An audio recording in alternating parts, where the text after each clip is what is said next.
Welcome to the Eye Test, a fantasy football podcast for those who are tired of hearing boring stats all day. As always, I'm your host, Bobby, and of course, I'm joined by my good friends and co-hosts, John and Paul. This is episode 13, and we are talking about the players that made us eat the white dog shit in Week 10. Now, Paul, me and John walked away with victories this week, but you had some unfortunate circumstances happen in Week 10 for your dynasty team. So, who made you eat the white dog shit? Yeah, so if we're going about who on my team made me eat my own white dog shit, that was Cooper Kupp, which is very unfortunate for the fantasy world. He's probably out for, fantasy relevant for the rest of the season. He might make a return on playoffs. Hopefully if you have him, you're sitting pretty and we'll make it, string together a few wins without him. But it sucks. It sucks all around. But the guy who made me eat the white dog shit in my dynasty team that I played against was Davante Adams. Now, is Davante regretting his decision to go to Vegas? Maybe. But if you drafted him in fantasy, you're feeling pretty good. He's seen crazy double-digit targets with Darren Waller and Hunter Renfrow down for the next couple of weeks. He's being spoon-fed the ball, force-fed it at times, and in a back-and-forth game with the Colts, which was kind of surprising. But again, the Raiders are actually frauds, so not really that surprising. Davante was an absolute monster, and I foresee him continue to being a monster. What was his stat line? 14 targets, 9 catches, 126 yards, and 1 touchdown. Oh.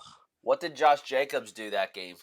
Josh Jacobs had 22 points. He had 21 carries, 78 yards, a touchdown with 6 catches and 28 additional yards through the air. That's crazy how, two major offensive weapons on that team and just horribly coached, no other supporting casts. Derek Carr will not be the quarterback on the Raiders for sure next year. I'm different than you guys. I don't think Derek Carr's that bad. I just think McDaniel's an absolute fraud. The special teams coach took them to the playoffs last year. Yeah, I don't think Derek Carr has really proven anything to say. It's basically just who else are you going to get? You know what I mean? It's hard to find people that are better than Derek Carr, but Derek Carr isn't really going to take you anywhere. He's made the playoffs, twice in his career to this point? That one year when he had a Crabtree and Amari Cooper, they were pretty good that year. Didn't do anything in the playoffs. And then last year, I completely forgot actually that they made it last year, but they're obviously not making it this year at 2-7 and losing to the Jeff Saturday-led Colts. Jeff Saturday, football guy, big football guy. I knew they were going to win. I knew the Colts were going to win this week. Knew it. You did call it, especially with Jonathan Taylor, too. You definitely did call that. Give you props. Yep. Yeah. And then the guy on my team who made, in our redraft league, made him eat the white dog shit, which saved my week, is CeeDee Lamb. We finally got the game out of CeeDee Lamb that we've been waiting for all year.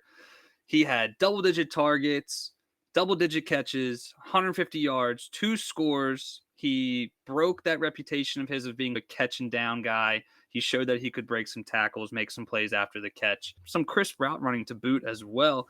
And this was just really awesome to see, especially I invested a high second-round pick in CeeDee and was really hoping he could be my head and shoulders wide receiver 1. So it was really awesome to see that. And hopefully it continues, but I think when Zeke comes back, maybe they hit the ground running a little bit more. But this is still, CeeDee's the go-to guy in Dallas. You're creeping up a little bit on the fantasy standings, Paul. Dude, I told you. 4-6 does not look bad. It's still going to be tough. This is the most bunched I've ever seen one of our leagues, probably since we started. So right, dude. It's the second to 7th place, all have the same record or something like that. Yeah, everyone's going to be 4. And then you have the King Fraud in first. Yeah, that's his being. What is he, 8-2 now? And he has, you said, the third fewest points. Oh, he's 8-2 and has the third fewest points, bro. I don't know.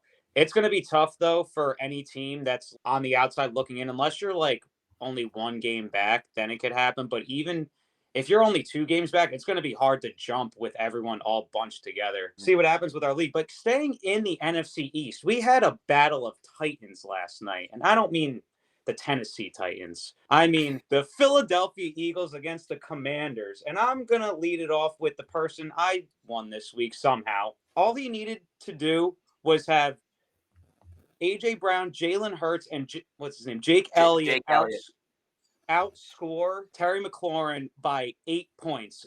Couldn't do that. And so Terry McLaurin made my opponent eat the white dog shit, had an amazing game. Probably should have had a little bit of a better game, but 8 receptions for 128 yards. Taylor Heineke, when he's under center, is always looking for Terry McLaurin, and he made my opponent eat the white dog shit and somehow had me escape with a 3-point victory. I thought I was cooked for sure.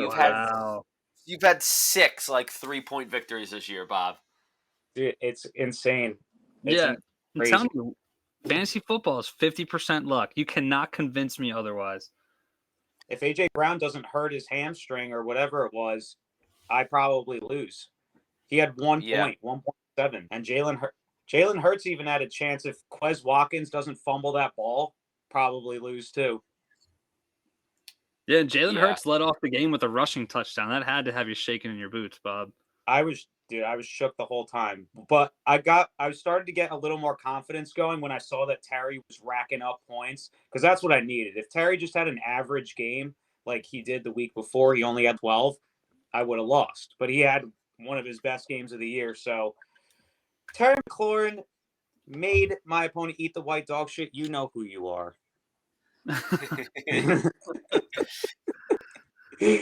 Was he at the game too? Yes. Yeah. Yes, he was. Even better. But, yeah, it was rough, dude. But moving on, John, I know you won in our redraft league. Is there anyone that made you eat the white dog shit, or that you made eat the white dog shit? So I'm currently eating the white dog shit. The 2 trades that I made this year, I'm eating the white dog shit on. So Justin Fields, he's making me eat the white dog shit right now. I didn't play against him. I didn't even lose this week, like you said. But I traded away Fields for Josh Palmer and Curtis Samuel. And I looked like a big idiot this week, especially the second I saw Justin Fields break out for that long touchdown. Like, he was doing pretty good. Like, I think he had like 15 points, and I was like, okay, like, that's fine. And then he just breaks free for like a 70-yard run, and I just have my hands on my head. I'm just watching it, and I'm just waiting for the text to just flow in. You fucking idiot. I can't believe you traded me Fields. And then I was like, let's just wait to see what Josh Palmer does tonight. And then he gets 7 points. I don't need this. I wasn't planning on starting Curtis Samuel, but he sucked against the Eagles. He has a very hard schedule coming up. He still has a bye. Curtis Samuel's pointless to have on my team.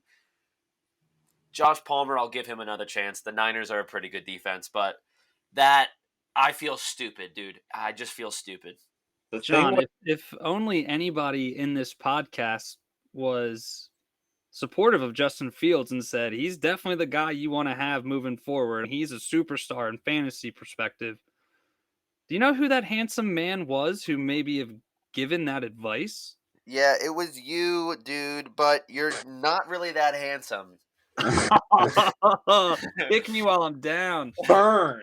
Dude, it's bad. And then similar to that too, I traded Lamar Jackson away for Dallas Goedert and company, and now Dallas Goedert is hurt. So like, I pretty much traded away Lamar Jackson for Amari, which that's not bad, but it's just bad.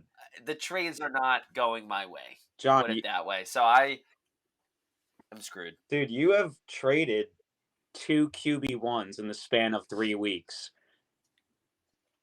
Yep, but I still have Tua. Yeah.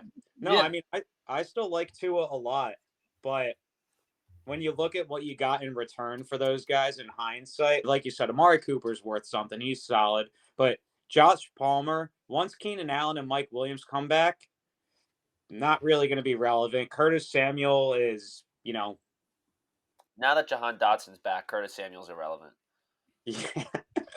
And Dallas Goedert just got hurt, but on an illegal face mask. I don't even want to talk about that. But yeah, it's just, I did feel like the Lamar Jackson trade, that was in my favor. But then you mix in an injury in there, and it makes you look very bad. So, which you can never predict, though.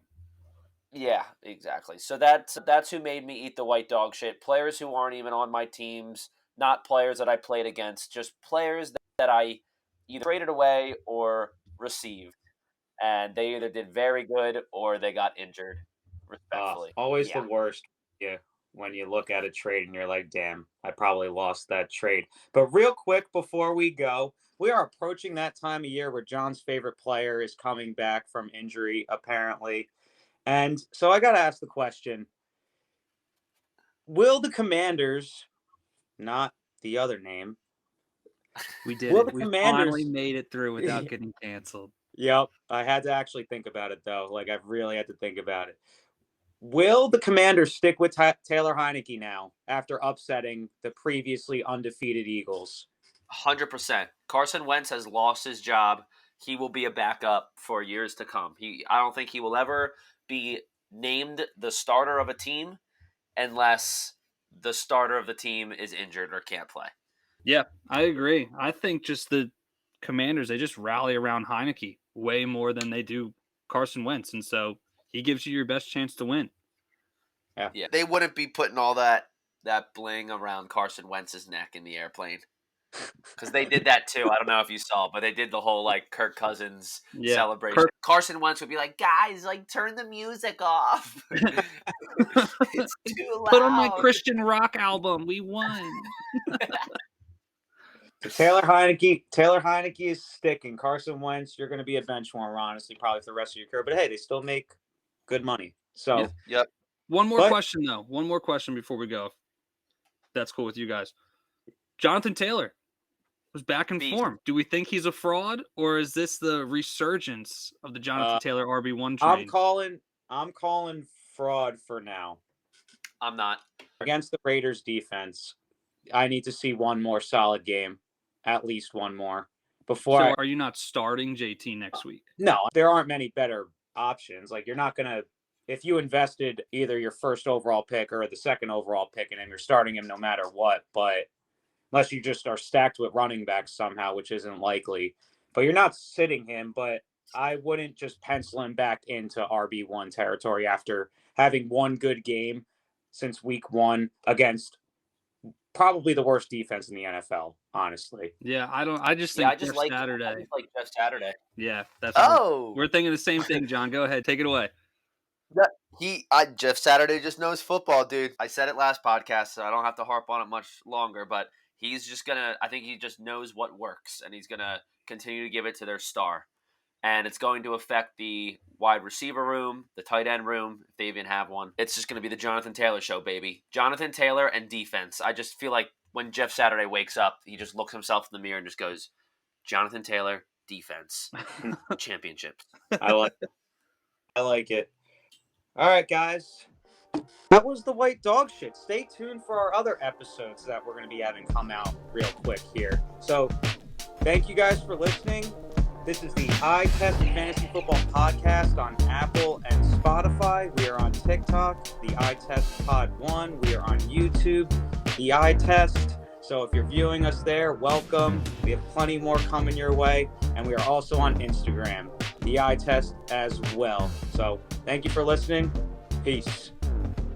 And we will be back tomorrow, which was going to be Thursday, and we will also be posting another episode on Friday as well, so make sure you tune in for those episodes too.